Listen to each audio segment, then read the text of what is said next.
हजरत उमर की वह रात जिसने पूरी उम्मत को इंसाफ का असल मतलब सिखा दिया।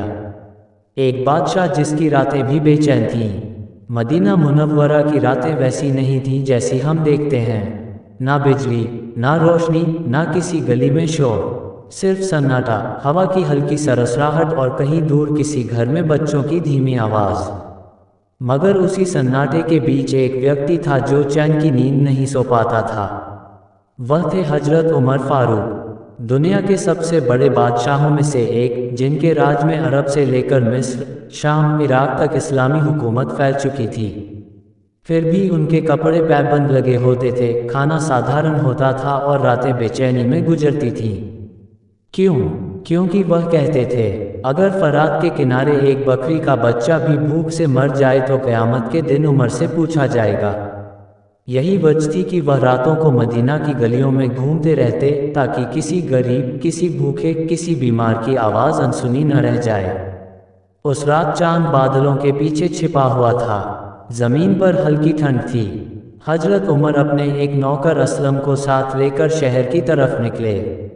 मदीना की गली कूचों में चलते चलते उन्होंने कहा, असलम, चलो देखते हैं कहीं कोई हमारी वजह से परेशान तो नहीं, कहीं किसी घर में भूख, गम, दर्द या कोई मदद की पुकार तो नहीं। असलम हमेशा की तरह राज़ी हो गए। उन्हें पता था कि आज भी कोई बड़ा वाक़या होने वाला है, क्योंकि हजरत उमर की रातें आम लोगों जैसी नहीं होती थीं। चलते चलते वे एक छोटी सी बस्ती तक पहुँचे। वहाँ ज़्यादातर गरीब रहते थे। अचानक एक घर से बच्चों के रोने की आवाज़ आई। बच्चे रो रहे थे, अम्मी भूख लगी है, खाना दो। हजरत उमर ठहर गए। उन्होंने धीमी आवाज़ में कहा, असलम, ये रोना कैसा है, चलो देखते हैं। वे दोनों उस घर के पास पहुँचे। किवाड़ से अंदर झांका।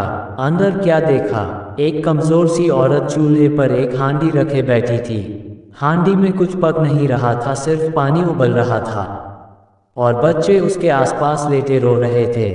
हजरत उमर का दिल कांप गया। उन्होंने दरवाज़ा खटखटाया। औरत ने पूछा, कौन है? हजरत उमर ने कहा, अल्लाह का एक बंदा बहन, ये बच्चे क्यों रो रहे हैं? औरत बोली, क्या बताऊं अजनबी, 3 दिन से घर में खाना नहीं, बच्चों को भूख लगी है।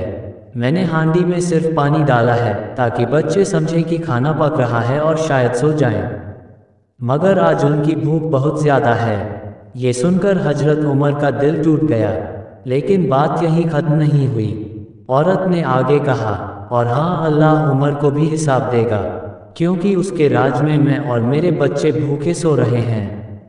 असलम दंग रह गया। सोचा, अगर यह औरत जान जाती कि उसके सामने ही उमर फारूक खड़े हैं। लेकिन हजरत उमर का चेहरा नीचे झुक गया। उन्होंने आंसू रोकते हुए पूछा, बहन, उमर तो बहुत नेक और रहमदिल है, शायद उसे पता नहीं होगा। औरत ने काट कर कहा, किसी बादशाह का काम सिर्फ तख्त पर बैठना नहीं होता, उसे अपनी रियाया की खबर रखनी चाहिए। अगर मैं और बच्चे भूखे हैं तो यह उसकी जिम्मेदारी है। ये सुनकर हजरत उमर ने सिर झुका लिया। औरत को क्या मालूम, जिस उमर की शिकायत वह कर रही थी वह उसके दरवाजे पर खड़ा था। हजरत उमर ने तुरंत असलम से कहा, चलो अभी इसी वक्त। दोनों तेजी से बैतुल माल पहुँचे। हजरत उमर ने गोदाम का ताला खोला और बड़ी सी बोरी में आटा, घी, खजूर, तेल, दालें, जितना भी हो सका सब भरा। बोरी बेहद भारी थी। असलम ने कहा, अमीरुल मोमिनीन, बोरी मैं उठा लेता हूँ। हजरत उमर बोले, नहीं असलम, क़यामत के दिन इन भूखे बच्चों का सवाल मुझसे होगा, तुमसे नहीं। इस बोझ को मैं उठाऊंगा ताकि कल अल्लाह के सामने मेरा सिर झुका ना रहे। और उन्होंने वह भारी बोरी अपने कंधे पर उठा ली, इतनी भारी कि उनका बदन कांप गया। असलम की आंखों से आंसू बह निकले। उन्होंने कहा, ए उमर, तुम जैसी रहमत इस दुनिया में फिर कभी नहीं आएगी। हजरत उमर बोरी लेकर उसी घर की तरफ लौटे। औरत ने दरवाज़ा खोला। हजरत उमर ने कहा, बहन, अल्लाह ने तुम्हारी मदद भेजी है। उन्होंने तुरंत चूल्हे के नीचे आग जलाई, खुद हांडी चढ़ाई, खुद आटा गूंथा, खुद रोटियां बनाई। असलम ने कभी ऐसा मंजर नहीं देखा था। दुनिया का सबसे बड़ा बादशाह एक गरीब के घर रोटियां बना रहा था।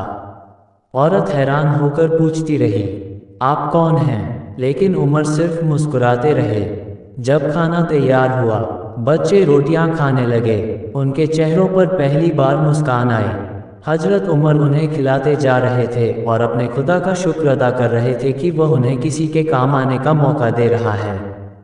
حضرت عمر اس وقت تک وہاں بیٹھے رہے جب تک بچوں کے چہرے پر تازگی نہ آ گئی۔